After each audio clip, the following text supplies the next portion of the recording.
সবাই কেমন আছো? আশা করি অনেক ভালো আছো, আর আমিও অনেক ভালো আছি। তো আজকেও তোমাদের সাথে একটা ছোট্ট মিনি ব্লগ শেয়ার করতে চলে আজকে আমি আবার বেরিয়ে পড়েছি। আর কেন বেরিয়েছি জানো?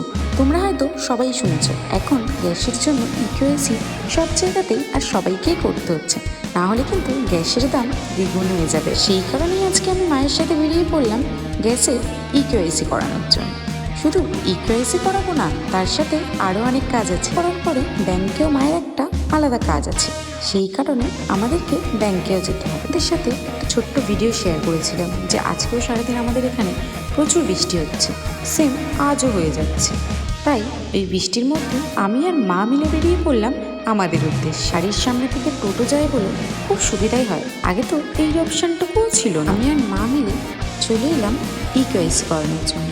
ইকোএসি কাজটা আমার তাড়াতাড়ি হয়ে গেছিলো, আর এত বৃষ্টির কারণে আমি ঠিকঠাকভাবে ক্যামেরাটাই ধরতে পারছিলাম না, কারণ জল পড়ার ভয়ে আমি বেশি ফোনটা বেরই করতে পারছিলাম না।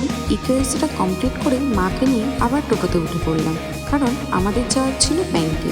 তো আবার একটা ব্যাংকে নয়, দুটো ব্যাংকে।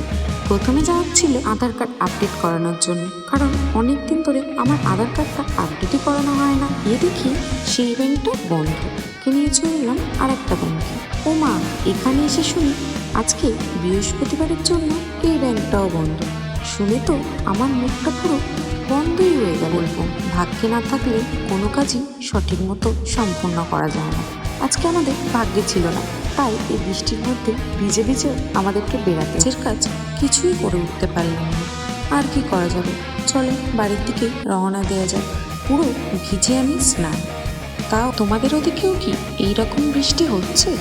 মনে হয় সব জায়গায় এই বৃষ্টিটা হচ্ছে, কিন্তু তোমাদের ওদিকে হচ্ছে কি আমাকে অবশ্যই কমেন্টে জানিয়ে দেবে। বেশিক্ষণ বাইরে না দাঁড়িয়ে টোটোতে উঠে পড়লাম। মাকে বললাম কোনোই তো কিছু হলো না, চলো বাড়িই যাওয়া যাক। তারপরে দেখলাম আস্তে আস্তে বৃষ্টিটাও অনেকটাই থেমে গেছে। ভাগ্যে যেটা ছিল সেটাই হলো। চলো আজকের মতো এইটুকু, দেখা হবে আবার কোনো নতুন ভিডিওতে। টাটা।